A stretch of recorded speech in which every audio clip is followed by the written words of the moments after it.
What if I told you that almost everything you've been taught about growing potatoes is based on a system designed to keep you buying more? What if you never had to buy seed potatoes ever again? It sounds crazy, right? Well, today we are pulling back the curtain on a revolutionary method for growing a massive harvest of potatoes, using nothing more than a few leaves and a stem from a plant you already have. This is the secret the commercial potato industry really hopes you never discover. By the end of this video, you'll hold the key to creating a potentially endless, self-sustaining supply of your favorite potatoes, completely for free. Do you think it's even possible to grow a potato from a leaf? Let me know your first reaction in the comments right now, because we're about to change the way you see your garden forever.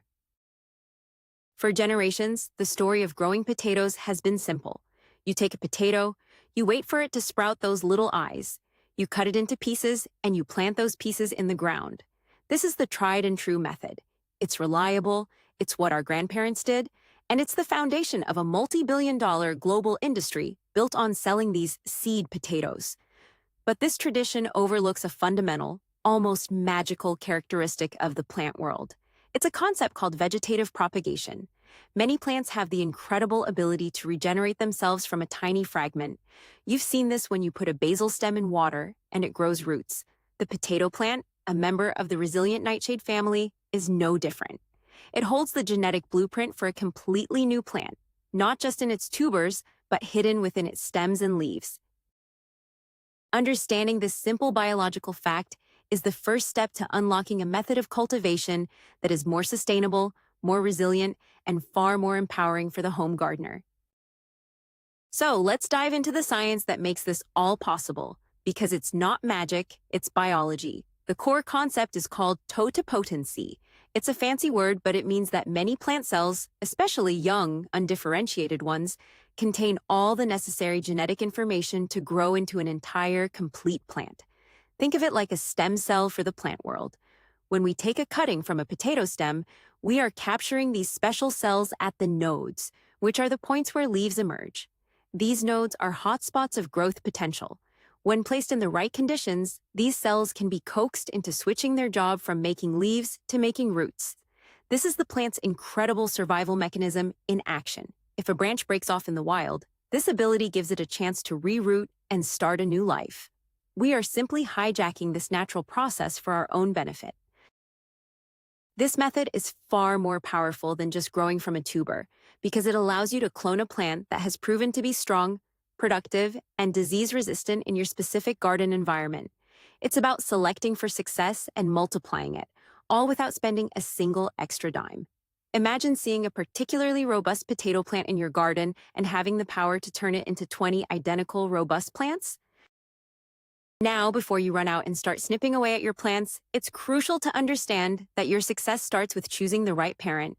We need to select the perfect mother plant.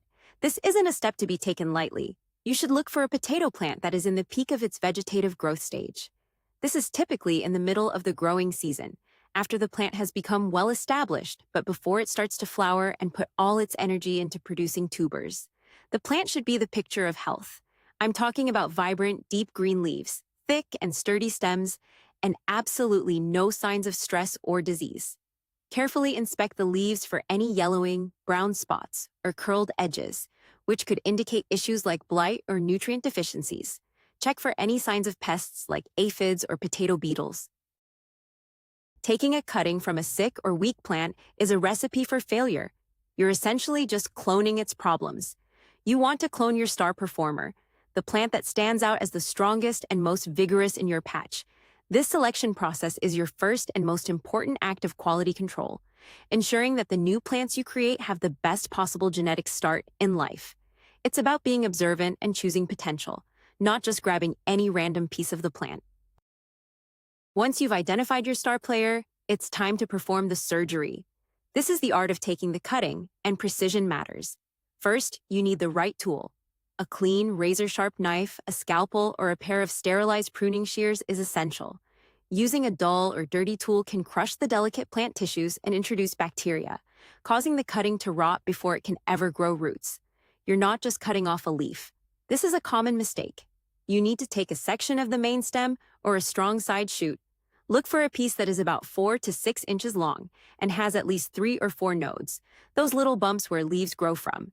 Make a clean diagonal cut just below a node. This angled cut increases the surface area for water absorption and root formation. Once you have your cutting, the next step is to carefully remove the leaves from the bottom 2/3 of the stem. You want to leave only 2 or 3 leaves at the very top. This is critically important. The lower leaves, if left on, would end up submerged in water or soil and would simply rot. More importantly, the remaining top leaves are the solar panels that will continue to photosynthesize and produce the energy the cutting needs to focus on its new primary job, growing a brand new root system. Now we face a big question that many gardeners debate: to use rooting hormone or not. If you walk into any garden center, you'll see powders and gels that promise to boost root growth, and they do work. Rooting hormone contains auxins, which are plant hormones that signal cells to differentiate and become roots. Dipping the cut end of your potato stem into this powder can definitely speed up the process and may increase your overall success rate, especially if your conditions aren't perfect. However, let's debunk a myth right here. For a plant like a potato, which has a strong natural tendency to root, it is absolutely not necessary. You can achieve fantastic results without spending money on commercial chemicals. In fact, many gardeners prefer a more natural approach. One popular alternative is to make a willow water tea by soaking cuttings from a willow tree, which is naturally high in rooting hormones.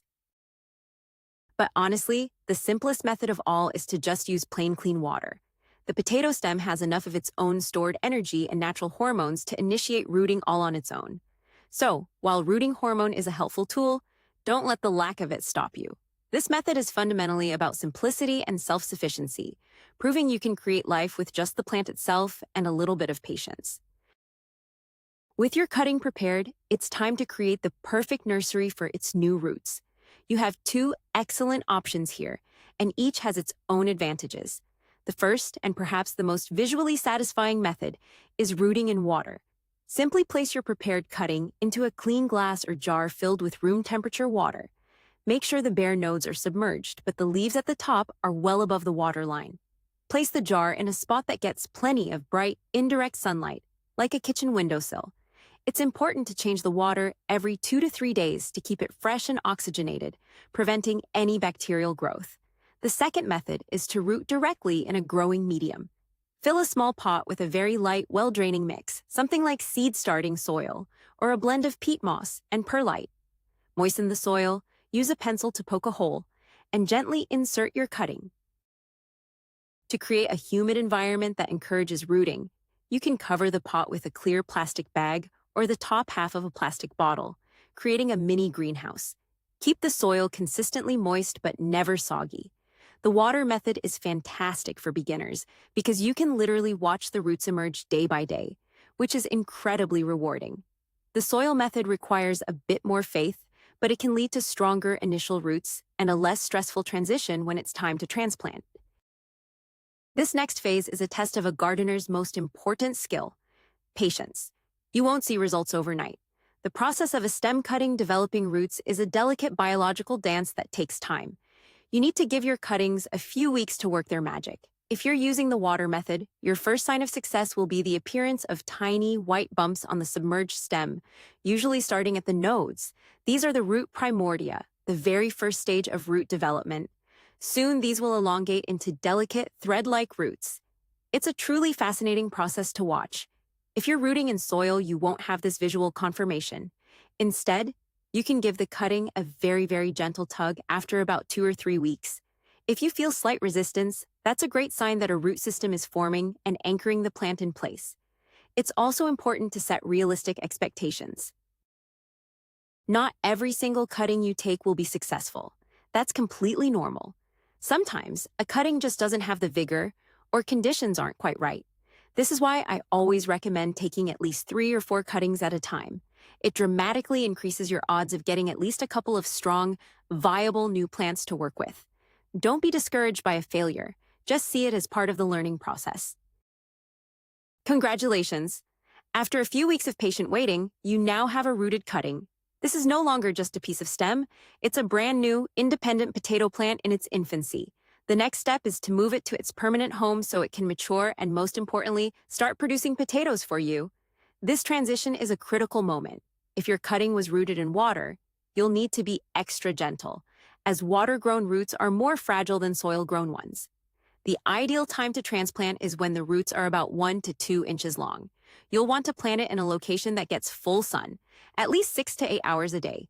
Whether you choose a large container, a grow bag, or a prepared garden bed, the soil is key. Potatoes need loose, well-draining, and fertile soil.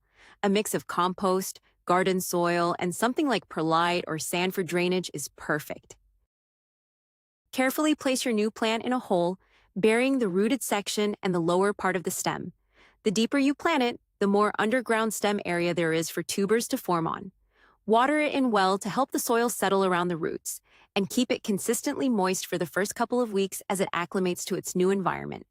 You have now successfully cloned your potato plant, turning one into many. So we finally arrive at the big question. Why would potato producers hate this simple, natural trick? The answer has nothing to do with malice and everything to do with economics. The entire commercial seed potato industry is built on a model of annual dependency. Farmers and gardeners are encouraged to buy new, certified, disease-free seed potatoes every single year. This is a massive, profitable, and highly controlled market. This simple technique of propagating from cuttings completely bypasses that system. It empowers the individual grower. With this knowledge, you are no longer just a consumer. You are a producer and a propagator. You can select a potato variety that performs exceptionally well in your unique climate and soil, and then multiply it indefinitely for free. You can preserve rare or heirloom varieties that might not be commercially available. This method represents a small but powerful step towards food sovereignty and self-sufficiency. It breaks the cycle of consumption and puts the power of creation back into the hands of the gardener. It's not that a large corporation is actively angry at a home gardener with a few cuttings in a jar. It's that the very existence of this knowledge challenges the foundation of their business model, which relies on the idea that you need to buy their product to grow your food. This is the ultimate gardening hack. So there you have it. The secret is out. You now know that you don't need to rely on buying seed potatoes year after year. Hidden within the humble leaves and stems of a single, healthy potato plant is the power to create a potentially endless harvest. By understanding and applying this simple biological trick of propagation, you can clone your best-performing plants, preserve unique varieties, and take a significant step towards a more sustainable and self-sufficient garden. This isn't just a clever gardening tip, it's a fundamental shift in how we can approach growing our own food, putting the power of propagation right back into our own hands. Thank you so much for joining me on this deep dive into the world of potatoes. If you found this gardening secret as amazing as I do, please give this video a huge thumbs up, and be sure to subscribe for more game-changing tips that challenge the way we grow. Don't forget to ring that notification bell so you never miss an update. Now I have a question for you. Have you ever tried propagating a plant from a cutting before? What's the most unusual or surprising plant you've ever grown? Share your stories and experiences in the comment section below. I can't wait to read them.